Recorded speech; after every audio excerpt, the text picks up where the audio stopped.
تو یہ ہے, یہ میں بہت اہم ٹاپک آج بیان کر رہا ہوں, اس کو کھوپڑی شریف میں بٹھا لیں اچھی طریقے سے.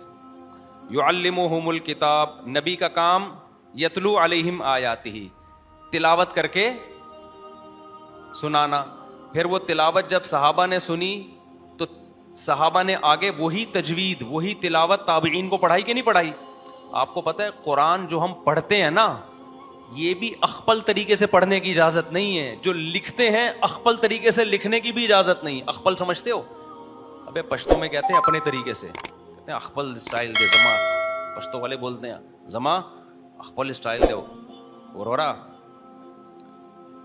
انڈس کرولا استا ورورا, کوئٹہ میں مشہور تھا. انڈس کرولا ہے, اگر وہ کہہ نہیں ہے کسی کام کا, انڈس کرولا کوئٹہ میں بڑی مشہور گاڑی تھی. تو اب میری بات سمجھو, یہ جو ہم قرآن پڑھتے ہیں نا, عرب اپنے طور پہ تھوڑی پڑھ سکتے ہیں. کسی سعودی کو دیکھا اپنے عالم کو کہ میں چونکہ میری مدر لینگویج عربی ہے لہذا مجھے قرآن تجوید تفسیر کی بات نہیں, پہلا مرحلہ کیا ہے؟ پڑھنا. خود سے نہیں پڑھ سکتے بلکہ اس کا کوئی قاری استاذ ہوگا, اس استاذ کا کوئی استاذ. 7 مشہور قاری ہیں جن سے متواتر قراتیں ہیں. ہم جو قرات پڑھتے ہیں روایت حفص عن عاصم, یہ حفص جو بڑے قاری تھے کوفہ کے, جو عاصم سے روایت کرتے ہیں, یہ وہ والی قرات ہے جو عبداللہ بن مسعود نے کیسے پڑھا ہے قرآن کو, کس آیت کو کیسے پڑھا ہے انہوں نے. اس میں آپ کو یہ پرمیشن نہیں ہے کہ آپ اپنی طرف سے, اب جیسے ہم پڑھتے ہیں بسم اللہ مجریہا و مرساہا, حالانکہ نارمل تو پڑھنا چاہیے قاعدے کے تحت بسم اللہ مجریہا, رے تو نہیں ہے نا کوئی لفظ عربی میں, لیکن چونکہ قاری نے جو نبی سے سنا تو مجری کے بجائے مجرے پڑھا ہے, تو اسی قاری نے آگے نقل کیا مجرے, اور وہی آج تک چلا آ رہا ہے, بولو مجریہا. پھر نبی نے ایک آیت کو مختلف طریقوں سے پڑھا, واللیل اذا یغشا والنہار اذا تجلی وما خلق الذکر والانثی بھی ہے, والذکر والانثی بھی ہے. سمجھتے ہو کہ نہیں سمجھتے؟ الحمدللہ رب العالمین الرحمن الرحیم, مالک یوم الدین بھی پڑھا اور ملک یوم الدین بھی پڑھا.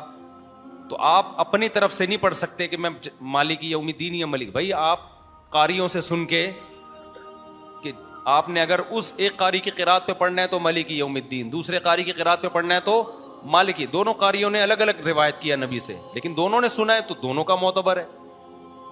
وما هو علی الغیب بضنین ہے نا 30ویں پارے میں, تو اس کو ایسے بھی پڑھا جاتا ہے وما هو علی الغیب بضنین, ملا کے پڑھا جاتا ہے. اور کتابت میں بھی ایسا ہی ہے, نبی نے جیسے لکھوا دیا قرآن اپنی نگاہوں کے سامنے, تو جس طرح کاتب وحی نے لکھ دیا, اب اس لکھے ہوئے کو بھی آپ اخپل طریقے سے نہیں لکھ سکتے. اس کی مثال جیسے اولئک کا لفظ ہے, یہ میں اس لیے بتا رہا ہوں کہ اسلام سینہ بسینہ چلا ہے. اسلام میں بابے بیچ میں آئیں گے, بابا لیس اسلام ہو ہی نہیں سکتا.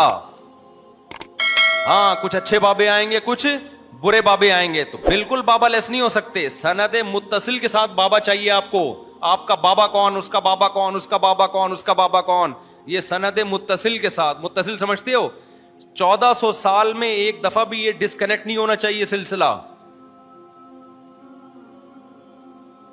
تو اب آپ نے کیا کرنا ہے, یہ جو ہم قرآن پڑھتے ہیں, یہ جو اولئک کا لفظ ہے, آپ نے دیکھا ہوگا الف کے بعد واو لکھا ہوتا ہے, اولئک میں ہوتا ہے کہ نہیں ہوتا, اور لام پہ کھڑا زبر ہوتا ہے, لام کے بعد الف بولو نہیں ہوتا. حالانکہ جو پروننسیشن ہے اس میں تو الف کے بعد واو پڑھا ہی نہیں جا رہا.